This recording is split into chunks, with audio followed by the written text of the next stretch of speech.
Eli Wren adjusted the strap of his utility pack as the shuttle descended toward the crystal-covered moon. The human vessel, Astra's Path, had been sent on a diplomatic mission, first contact with a species that had eluded all previous explorers. The Xyrathi, as they were called, were rumored to possess intelligence and societal structures far beyond human comprehension. Eli, as the ship's xenobiologist, felt a mixture of excitement and unease. For months, he had prepared for this moment, reading every fragment of intercepted communication, studying sketches of the alien anatomy, and learning the subtleties of their social behavior. Yet nothing could have prepared him for seeing the shimmering towers of crystal rise like translucent trees from the moon's surface. The landing zone was a large, flat expanse, surrounded by jagged crystalline peaks.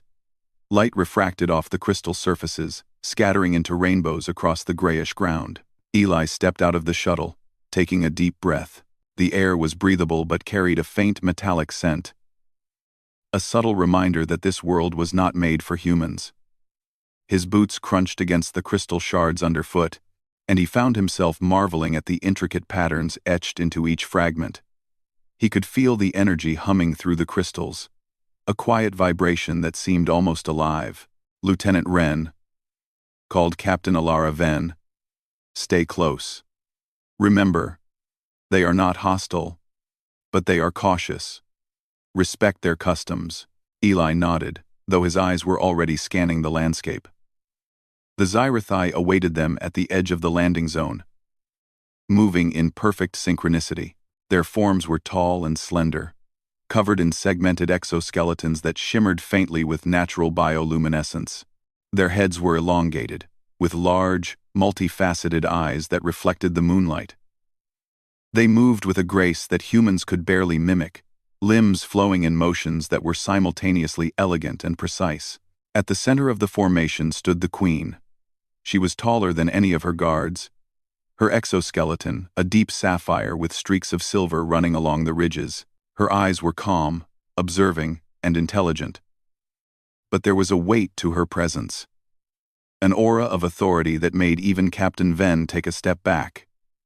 Eli felt a strange pull, an instinctive recognition that this being was unlike anything he had ever encountered.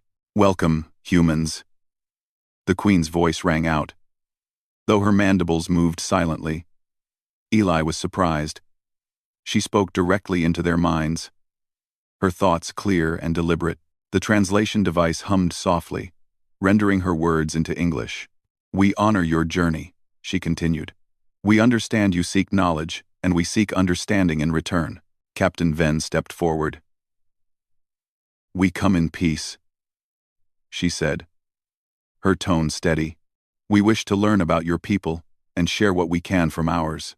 The Queen's eyes flickered, and for a moment, Eli thought he saw curiosity. "Then come closer. Let your presence be felt without weapons, without pretense." Eli moved forward, cautious but curious. The air around the Queen seemed charged, as if the energy in the crystals responded to her presence. He felt a strange warmth in his chest, a pulsing sensation that made his heartbeat quicken. The Queen raised one slender appendage, and the air vibrated faintly, like a tuning fork resonating with an invisible frequency. "You are different," she said. Eli froze. "There is something about you that is unusual. You carry a resonance that is rare among your kind." Eli opened his mouth to speak but found no words could explain what she meant. He had never felt anyone study him like this, with such intensity and attention. His scientific mind raced through possibilities. Was it a form of biological detection, emotional scanning, or something entirely beyond human understanding? The Queen's gaze softened. "Do not fear. This is not harmful. It is essential." Before Eli could respond, one of the guards stepped forward and gestured for him to follow. "You will meet the Queen alone," the guard said. "It is customary." Eli glanced back at Captain Ven, who gave him a small nod. "Trust the process," she seemed to say.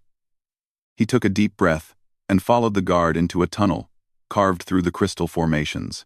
The walls glowed faintly, pulsing in rhythm with the energy he had felt outside. It was disorienting, but beautiful. Like stepping into a living gemstone, the chamber at the end of the tunnel was vast, with walls that curved upward into a dome of pure crystal. Light refracted off the surfaces, creating patterns that danced across the floor. In the center stood the queen, motionless, as if she had been waiting for him all this time. Eli felt a strange calm wash over him, a sense that nothing in this place was accidental. "Sit," the queen said. She did not gesture but projected the thought directly into his mind. Eli lowered himself carefully onto a smooth crystal bench. The energy in the room seemed to hum in response, vibrating softly through his bones. "You do not understand why I look at you this way," the queen said, her voice calm, almost melodic. "It is because of the resonance you carry. It is rare among all beings who have visited this world. You are significant." Eli swallowed, unsure how to respond. "Significant?" he asked cautiously. "In what way?" The queen tilted her head. "Long ago, our kind discovered the importance of resonance, genetic, energetic, and spiritual. Certain beings carry a resonance that can awaken the dormant lines within our species. When you first came near our scanning field months ago, you emitted a pattern that triggered such a line. You have unknowingly created a connection that is vital." Eli's mind spun. A connection? He had been careful during the initial scans, following all protocols. Yet here he was, being told that simply by existing near the Zyrathi, he had done something monumental. "You are linked to the future," the queen continued. "A life is forming, one that requires your energy to stabilize. This is not a request or a demand. It is a natural consequence of your presence." Eli felt his chest tighten. You mean a child?" The queen's eyes reflected a shimmer of light. "Not a child in the sense you understand. It is a core, a royal line that must be sustained. Without your resonance, it cannot fully form. You are the catalyst." The word echoed in Eli's mind. Catalyst. He had studied countless alien reproductive systems, but nothing like this. It was not biological in the way humans understood, but it was deeply real. He could feel the faint pulsing of the core, almost like a heartbeat, though it existed on a different plane of perception. I don't understand," Eli admitted. "Why me? Why would a human affect your species in this way?" The queen's gaze softened. "Because your kind is remarkable. Your ability to adapt, to think, to feel in complex ways, it resonates with our line. Not all species carry such depth. Not all can form the bonds necessary to awaken what must live." Eli's thoughts raced. He felt a mix of fear, responsibility, and awe. He had dreamed of exploring new worlds, of discovering life, but never had he imagined being told he played a vital role in the survival of an alien civilization. Outside the chamber, the hum of the crystals grew stronger. Eli realized the resonance was not just metaphysical, it was tangible. The air vibrated. The walls pulsed. And the very ground seemed alive with the energy of the forming core. It was as if the planet itself recognized his presence and responded to it. The queen extended one appendage slowly, pointing to the center of the chamber. A faint glow appeared, forming a crystalline structure.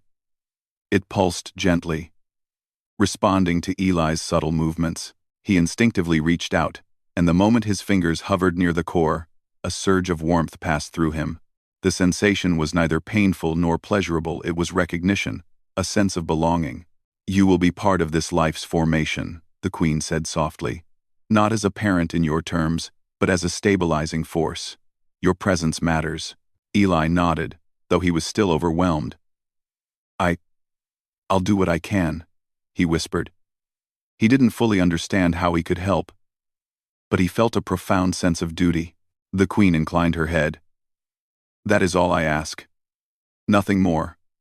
Your cooperation alone ensures the survival of the future." For a long moment, they remained silent, connected in ways Eli could not explain. Outside, The sun, or what passed for a sun in this system, cast rays through the crystalline towers, scattering rainbows across the floor. It was beautiful, almost otherworldly. And Eli realized that he was witnessing not just the future of one species, but the intertwining of two intelligent civilizations. When he finally left the chamber, Eli felt a mixture of exhaustion and exhilaration. Captain Ven was waiting, her eyes filled with questions that Eli could not yet answer. He simply nodded, signaling that everything had changed, though the extent of it was still unknown. As they walked back toward the shuttle, Eli felt the pulse again, a subtle reminder of the bond he now carried. The crystal towers seemed to glow brighter, as if acknowledging him. He could not see the future, but he knew that whatever awaited, he would be part of it. Not as a conqueror, not as an invader, but as a human whose presence mattered in ways no one could have predicted. And somewhere in the distance, the Queen watched him leave, her gaze filled with both curiosity and understanding, knowing that the bond they now shared would shape the destiny of two worlds. After the initial meeting with the Queen, Eli could not stop thinking about what had happened. The resonance he carried, the mysterious bond with the forming royal core, weighed on his mind. It was not just a strange scientific phenomenon anymore. It had become personal. Every sound, every movement in the Crystal City seemed to carry an unspoken reminder that he had a role to play in the survival of the Xyrathi lineage. The day after his private meeting, Eli and Captain Ven were invited to a larger council within the palace. The chamber was even grander than the Queen's private space, filled with translucent crystal spires that glowed softly from within. Around the chamber, various Xyrathi leaders gathered, their segmented limbs moving with perfect synchronization. Their eyes, large and multifaceted, observed Eli with a mixture of curiosity, skepticism, and some of them open disapproval. One of the elder leaders, a figure covered in pale lavender exoskeleton with silver streaks along its limbs, stepped forward. "The humans bring knowledge, yet they carry unknown resonance," the elder said, his voice projected directly into their minds, though a translator rendered it clearly in Eli's ears. "We must consider whether their presence endangers the royal line." Eli felt his chest tighten. He had anticipated caution, but this was the first sign of outright opposition. Captain Ven placed a firm hand on his shoulder. "Stay calm. Let the Queen guide them," she whispered. The Queen moved to the center of the chamber. Her sapphire exoskeleton shimmered, and she raised her appendages slightly. "This human is not a threat," she said. Her voice carried authority that made even the skeptics pause. "He is the catalyst. The future of our royal line depends on his presence. This is not a matter of politics, it is a matter of survival." The elder hesitated, then nodded slowly. "If what you say is true, then the human's presence is required. Yet, can we trust a species so distant from our own ways?" Eli swallowed. He understood their caution. He had only just arrived in this world, yet somehow, he was part of a process that had existed for centuries. "I will do whatever I can to help," he said. His voice was steady, though inside he felt a swirl of nerves. "I don't fully understand the connection yet, but I promise I will respect it and learn." The Queen inclined her head slightly. "That is all we ask." Despite the Queen's reassurance, tension lingered in the council chamber. Some leaders exchanged quiet signals, whispers carried directly through thought projection, a subtle language Eli could not follow. He knew that some would watch him carefully, waiting for mistakes. Yet there was also a sense of cautious hope. Some leaders seemed inspired by the idea that a human could contribute to the survival of their kind. After the council, Eli was escorted through the palace halls. The walls were lined with crystal formations that resonated faintly when touched, creating soft, harmonic notes. He marveled at the beauty and the complexity. "It's unlike anything I've ever seen," he said to one of the Queen's guards, a tall figure with a deep indigo exoskeleton. "You will see more as you learn," the guard replied. "The resonance responds to intention and presence. Few humans could ever be compatible with our kind. You are rare." Eli nodded. The words hung in his mind, a mixture of pride and responsibility. He realized he had crossed a line beyond mere scientific observation. He was part of a living process that required his attention, care, and understanding. Over the next several days, Eli began a careful study of the crystal chambers where the royal core was forming. The queen allowed him limited access, and he could feel the subtle pulsing that marked the growth of the core. Each time he approached, he sensed the faint warmth, the tiny vibrations that suggested the embryo-like structure was aware of him in some way. He could not see it in the human sense, but the connection was undeniable. One evening, as the twin moons of the system cast soft light across the palace, the queen approached him quietly. "You have come often," she said, her voice gentle in his mind. "Do you understand the importance of your presence?" "I think so," Eli admitted. "It's strange. I can feel it, like a heartbeat. But not in the way we humans understand. It's awareness, connection. It responds to me." The queen nodded. "Yes, that is exactly it. The core recognizes you. Not as a parent, not in the ways humans think of life, but as a stabilizing force. Without you, it cannot fully form. It will falter. You have awakened a line that has been dormant for centuries." Eli felt a mixture of awe and fear. The responsibility was immense. He had always dreamed of exploring new worlds, discovering life, but never of being essential to the continuation of an entire species. "I will not fail," he said quietly. The queen's eyes seemed to soften, her bioluminescent ridges pulsing faintly. "It is not failure or success. It is presence and intention. You must be here, and you must allow yourself to connect." Days passed, and Eli continued his careful study.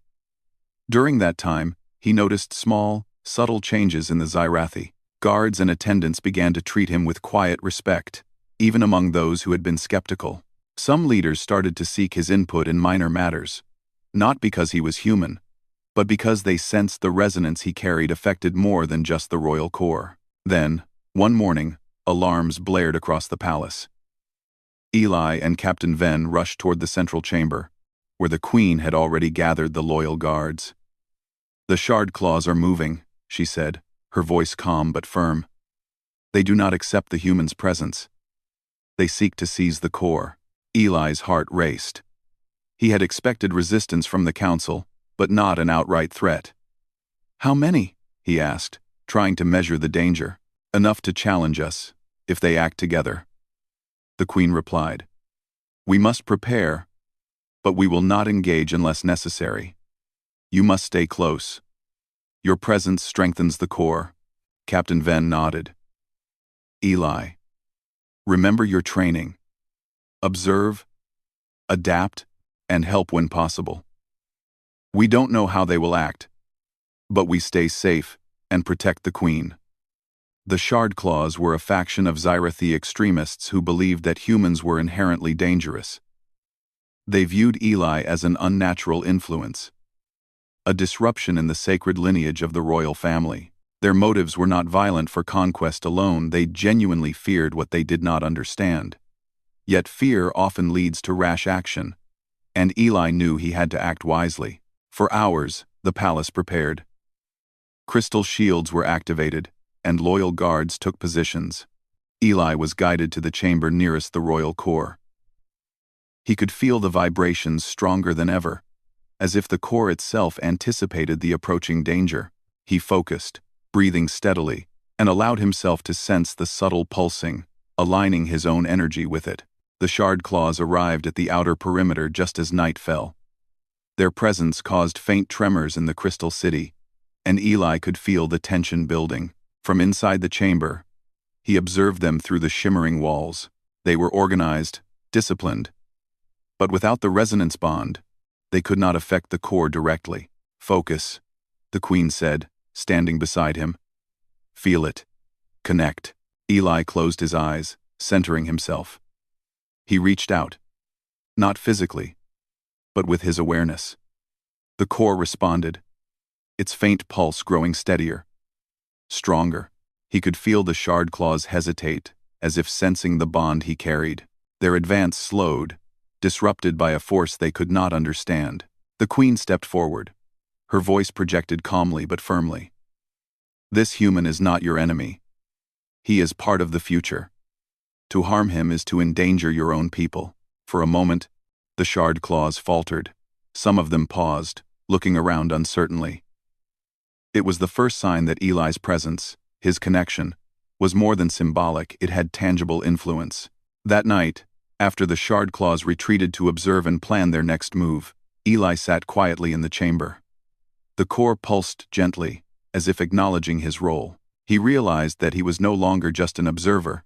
He was a part of this process, intertwined with the future of a civilization he barely understood. The queen joined him, her gaze soft. "You have done well," she said. "Not by force, not by combat, but by presence and courage. That is the essence of what we require." Eli smiled faintly, exhausted but determined. "I will continue. I don't fully understand, but I will stay and learn. I won't let anything happen to the core." The queen inclined her head, a rare gesture of approval. "Then our future is secure. As long as we honor this bond, together, we will face whatever comes." Outside, the crystal towers reflected the first light of the twin moons, casting long shadows across the city. Eli felt a quiet strength growing within him. He had crossed a line from explorer to protector, from observer to participant. And somewhere deep within, he knew that this was only the beginning. The shard claws would return. Other challenges would come. But Eli Wren, human, understood now that he was more than just a visitor. He was part of a bond that could change the destiny of the Scifi forever, and he was ready to face it. The days that followed were tense. Eli had never experienced pressure like this. Not even during the most dangerous missions in human space. Every morning, he awoke to the faint pulsing of the royal core, a constant reminder that the survival of an entire species rested partly on his presence. The shard claws had retreated for now, but their shadow hung over the crystal city like a storm cloud. Captain Ven and Eli had spent hours discussing strategy, though there was little they could do to interfere directly without breaking the delicate trust between humans and the queen. "We are guests here," she reminded him. "We can help, but we cannot lead." "That is her role," Eli nodded. He understood, yet he could not shake the feeling that the shard claws would strike soon. The Scifi were organized, disciplined, and lethal when provoked. Any misstep could cost lives, and the thought of endangering the queen or the royal core filled him with unease.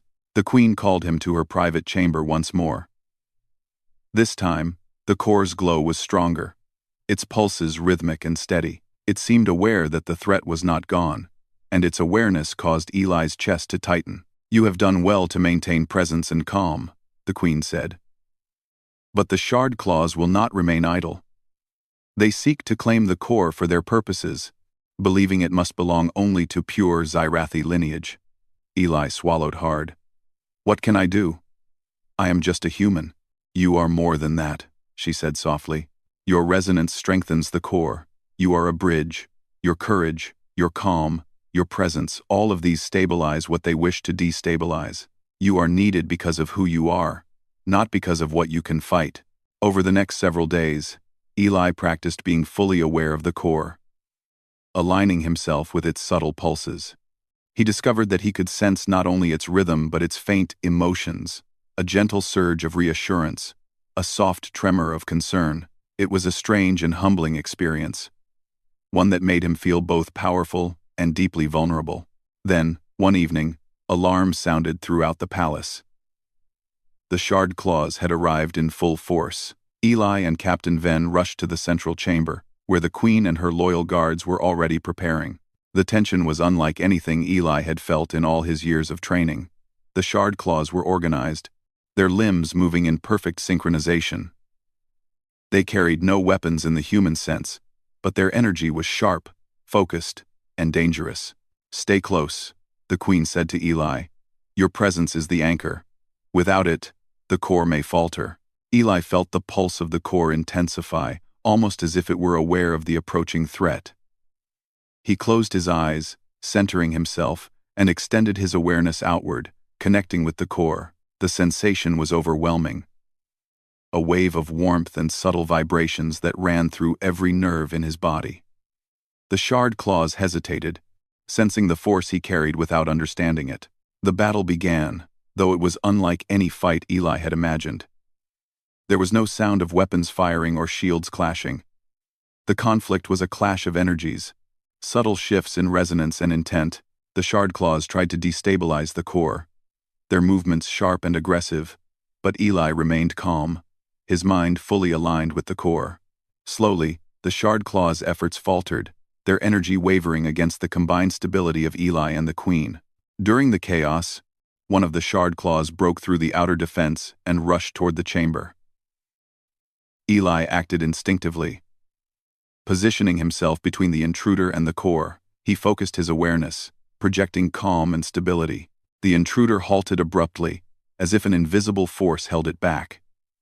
Slowly, it stepped back, confused and uncertain, unable to comprehend the human's power. The Queen moved beside him, her presence reinforcing the resonance. Together, they created a field of stability so strong that the shard claw's advance was effectively stopped. The attackers could no longer focus their energy, they were forced to retreat.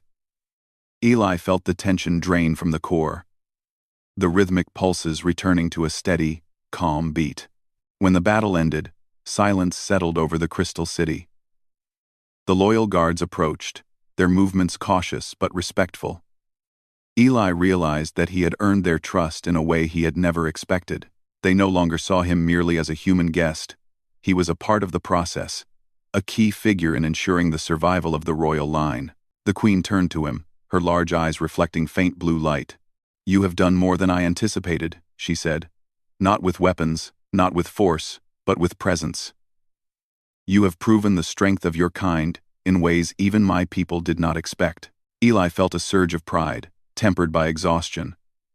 I just did what I had to," he said quietly. "I didn't want the core to be harmed." "That is enough," she said. "That is all that matters. Courage is not the absence of fear, but the ability to act despite it. You have done that, human." In the following days, the palace returned to a cautious calm. Eli continued his observations of the royal core, learning more about its subtle reactions and rhythms. He realized that the core's pulses were not constant. They responded to his attention, to his calm, and even to his doubts. It was a living system, one that required more than mere presence. It required connection, understanding, and care. Captain Ven watched him closely. "You're changing," she said one evening, as they observed the core together. "You've always been brave, Eli. But this connection, it's different. You're part of something bigger than any mission we've ever done." Eli nodded, feeling the weight of responsibility settle heavily on his shoulders. "I know. I feel it every time I step near the core. It's like it recognizes me. And I can feel it trying to guide me too."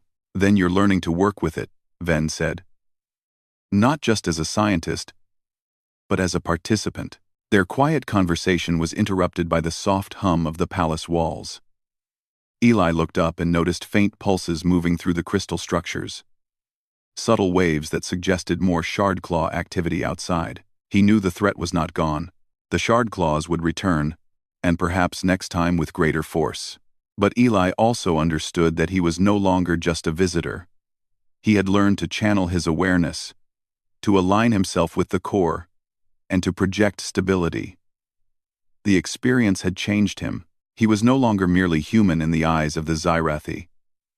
He was part of something greater, a bridge between two species, a stabilizing force for a civilization in peril. One night, after another long day of observation and practice, the Queen approached him again. "You have grown in understanding," she said. "The shard claws may return, But now you are ready. You can maintain the core even under pressure. That is not a small achievement. Eli smiled faintly. I never imagined I would be part of something like this. It's overwhelming. But I feel like I belong here, somehow. You do belong, the Queen said. Not because of your species, but because of who you are. Your courage, your presence, your intention, they matter here. That is the essence of your role. The following weeks were a mixture of careful observation, quiet training, and strategic planning. Eli spent time learning more about Xyrathi culture, their rituals, and their history. He discovered that the royal core was not just a biological or energetic formation. It was a symbol of unity, hope, and continuity for the entire species. Protecting it was not only a duty but an honor, and he felt a profound sense of purpose he had never experienced before. Then, one morning, a subtle tremor passed through the Crystal City. Eli sensed it immediately. A faint disruption in the core's rhythm. The shard claws were moving again. This time, he was ready. Standing beside the Queen, he focused fully on the core, projecting calm and stability outward. The palace responded, the crystal walls amplifying his presence, creating a protective resonance field. The shard claws advanced, confident yet cautious. They could sense the combined energy of Eli and the Queen, and it made them hesitate. Slowly, the attackers began to retreat, unable to penetrate the protective resonance. Eli realized that the bond he shared with the core and the Queen was more powerful than any conventional weapon. Together, they could protect the future of a civilization. As the sun, or the primary light of the system, rose over the crystal towers, Eli felt a quiet sense of accomplishment. The shard claws had been repelled once more, and the royal core remained safe. He had faced fear, uncertainty, and overwhelming responsibility, yet he had not faltered. The Queen turned to him, her voice calm and proud. You have done well, human.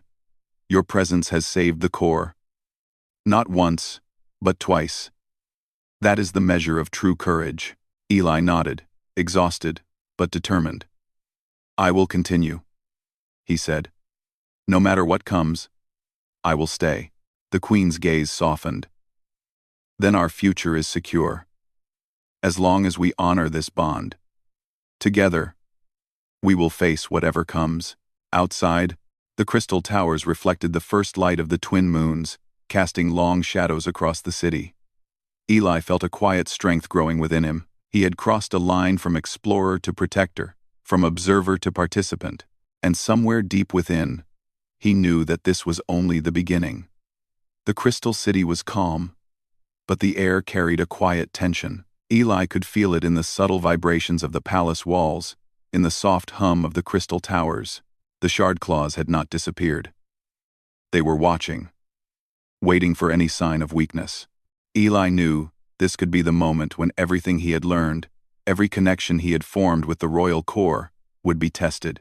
The Queen moved beside him in her sapphire exoskeleton, her bioluminescent ridges pulsing faintly. They will come, she said softly, but we are ready. The bond you share with the core, and with me, has strengthened. We will face them together. Eli took a deep breath, centering himself. He could feel the pulse of the royal core, as if it were a heartbeat resonating through his own body. He understood now that it was not just a force to protect, but a life to nurture. Its rhythm was steady, yet responsive to his presence. Every thought, every intention mattered. Outside the palace, the shard claws moved with precision, approaching the city in organized waves. They carried a tense determination, their limbs synchronized in ways that reflected both strategy and desperation. Eli could sense the subtle shifts in energy as they neared, a faint tremor that ran through the crystals beneath the city. Focus, the Queen said, projecting calm and clarity into his mind. Remember, courage is not the absence of fear. It is the ability to act despite it. Let us act together. Eli closed his eyes and extended his awareness toward the core. He felt its pulse, steady and growing, responding to his calm. Then he reached further, projecting stability outward into the palace, into the surrounding city. The crystals themselves seemed to resonate with him, amplifying his presence. It was a feeling unlike any he had ever known. Connection, power, responsibility, all intertwined. The shard claws advanced, their energy sharp and aggressive. They attempted to disrupt the resonance field, focusing their intent on the royal core. Eli sensed their aggression, the subtle tension in their movements. But he did not falter. He focused on the core, letting its gentle rhythm guide him. Slowly, the shard claws' attacks faltered, their energy wavering against the combined bond of human and Xyrathi. The first line of attackers faltered, then retreated, confused and unable to comprehend the force opposing them. Eli opened his eyes and saw the loyal guards moving with renewed precision. Their energy synchronized with his own. The shard claws' momentum had been broken, their advance halted by a force they could neither fight nor understand. One of the shard claws, more determined than the others, broke through the outer defenses and rushed toward the palace chamber. Eli stepped forward instinctively. He projected calm, stability, and clarity. And the intruder stopped in its tracks. Its energy wavered, and it trembled as if recognizing a presence stronger than its own. Slowly, it withdrew, unable to continue its attack. The queen moved beside him, reinforcing the field of stability. Together, their combined presence created a force that radiated outward, holding back the remaining attackers. The shard claws hesitated. Their advance slowed to nothing. Eli realized that the bond he shared with the core and with the queen was more powerful than any weapon, more potent than strategy alone. After what felt like hours, the remaining shard claws retreated. The palace walls glowed softly in the aftermath, reflecting the harmony restored by the bond of human and Xyrathi. Eli could feel the pulse of the core steadier than ever, its rhythm now calm, confident, and alive. He realized that this moment had not been about combat alone. It had been about understanding, connection, and the courage to act in harmony with something greater. The queen turned to him, her gaze soft yet proud. "You have done what few could ever achieve," she said. "Not with weapons, not with force, but with presence and courage. You have proven the strength of your kind in ways even my people could not have imagined." Eli felt a wave of relief and pride. I only did what I had to," he said quietly. "I couldn't let the core be harmed." "Owning, that is enough," she replied. "Your courage is measured not by fearlessness, but by the choice to act despite fear. You have acted, human, and you have succeeded." In the days that followed, the palace returned to a state of calm vigilance. The shard claws had retreated completely, at least for now, and the loyal guards continued their watch. Eli spent time with the queen in the chambers of the royal core, observing its growth and learning more about the subtle energy that defined it. He discovered that the core was responsive, not only to his presence but to his emotions, his intentions, and even his doubts. It was alive in a way that transcended human understanding. One evening, as the twin moons rose over the crystal towers, the queen approached him. "You have grown in understanding," she said. "The shard claws may return, but now you are ready. You can maintain the core even under pressure. That is not a small achievement." Eli nodded, his eyes on the glowing core. "I never imagined I would be part of something like this. It's overwhelming, but I feel like I belong here. Like this is where I'm supposed to be." "You do belong," the queen said softly. "Not because of your species, but because of who you are. Your courage, your presence, your intention, they matter here. That is the essence of your role." The following weeks were spent strengthening the bond further. Eli practiced awareness, learning to sense the subtle pulses, to respond with calm and clarity. He spent time with Captain Ven and the Queen, discussing strategy, philosophy, and the history of the Xyrathi. He realized that this connection was not simply about protection. It was about nurturing a future, guiding a life that was forming and growing with each pulse of resonance. One morning, the crystal towers pulsed faintly. a subtle sign that the royal core had reached a stage of stability previously thought impossible. The queen approached Eli, her eyes reflecting the soft light. "It is ready," she said. "The formation is complete. Your presence has ensured its survival, and your connection has given it strength." Eli felt a surge of pride and humility. "It feels alive, like it knows me." "More than knows," the queen said. "It recognizes you, not as a parent in your terms, but as a stabilizing force, a guardian. You are part of this life, as much as it is part of your presence." The moment was quiet, profound, and full of meaning. The royal core glowed steadily, pulsating in harmony with Eli's heartbeat. The connection was complete, a symbol of unity, understanding, and trust between human and Zyrathi. Then, a delegation of neutral Zyrathi arrived. They had observed the recent conflicts and the final success, and their leaders approached cautiously. "We have witnessed the events," one elder said. "The human's presence has stabilized the royal core and preserved the lineage. We see now that our fears were unfounded. We pledge cooperation, as long as this bond is honored." Eli felt a quiet sense of relief.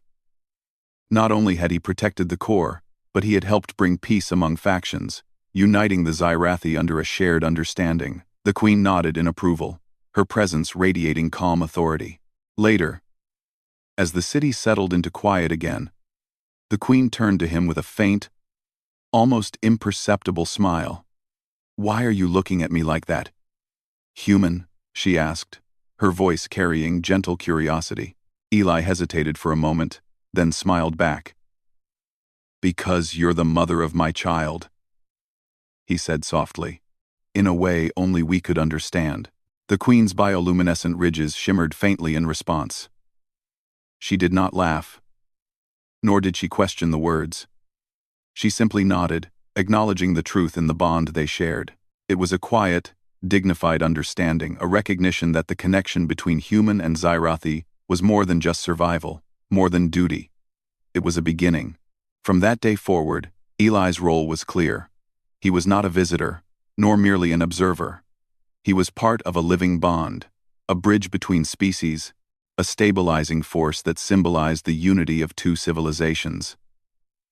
His presence ensured the survival of the royal core and the future of the Zyrathi. Outside the palace, the crystal towers reflected the light of the twin moons, scattering rainbows across the city. Eli walked beside the queen, feeling the pulse of the core beneath them, steady and strong. He realized that he had been transformed by this experience, not just as a human, but as someone who had learned to connect, to nurture, and to protect life in a way that transcended species. The shard claws would always exist, as challenges never truly end. But Eli understood that he now had the strength, the courage, and the presence to face whatever came next. The future was uncertain, but for the first time, it felt bright, full of possibility and hope. As he looked at the queen and the glowing crystal towers, Eli felt a quiet certainty. Humanity had found a place among the stars, not by conquest, not by dominance, but by courage, understanding, and connection. And in that moment, he knew that the bond they shared would shape the destiny of two worlds for generations to come.